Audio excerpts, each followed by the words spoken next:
Hi everyone, we're so sorry we can't be with you. We do miss everybody very much, but we do want to continue our online learning with you. So today I'm going to be doing a video for you about matching and sorting.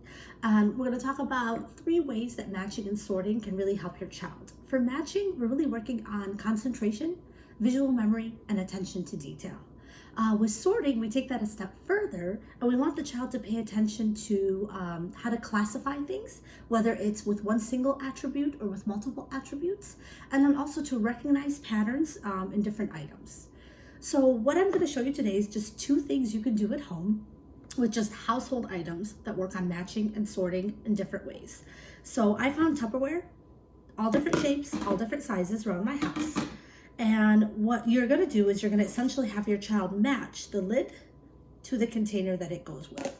Now, with a younger child, I would start with just 2 items that are very similar in shape, but different in size. Something very big, something very small. Because at a very young age, they're starting to just recognize what's big and what's small. And what you want them to figure out is which lid goes with which item. Okay? As your child grows older, I would continue to add items to it. So again, if your child's a little bit older, you can add a 3rd item and a 4th item, continuing the same shape. For older children, you can actually use multiple shapes and multiple sizes. And you can take all the lids and put them in one side and give the child all the containers and ask them to match every one. You can then take this even a step further and talk about sorting them and categorizing them from largest to smallest to largest. You can even talk about shapes, different shapes, squares for circles, and the properties of those shapes. What properties does a square have versus what properties does a circle have?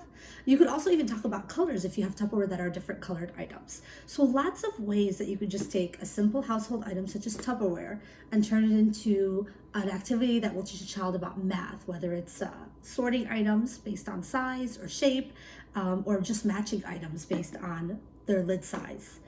The second activity I want to show you is one that you can make from another household item. So I just took a large box that I had, and we did not eat 90 fruit snacks, I promise.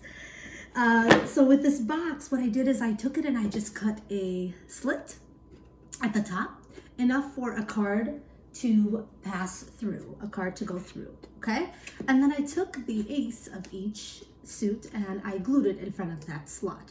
Now with a younger child, I wouldn't start with all 4 suits. I would start with maybe just red and just black, and then just have them file them based, again, you're working on one thing, whether it's shape, whether it's color, whether it's size. So with a younger child, you want to focus on just one pattern that they're trying to kind of sort or match or figure out. With an older child, you can add more layers to that, and they can figure out multiple patterns and multiple connections between items. So again, I would just do red and black.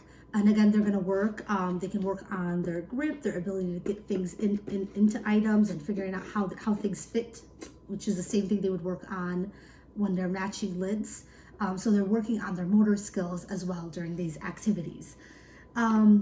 Another thing you'll notice is if you start with just red and black with a younger child, as they get older, and if you continue doing activities like this, they'll start to recognize the patterns themselves and identifying them themselves.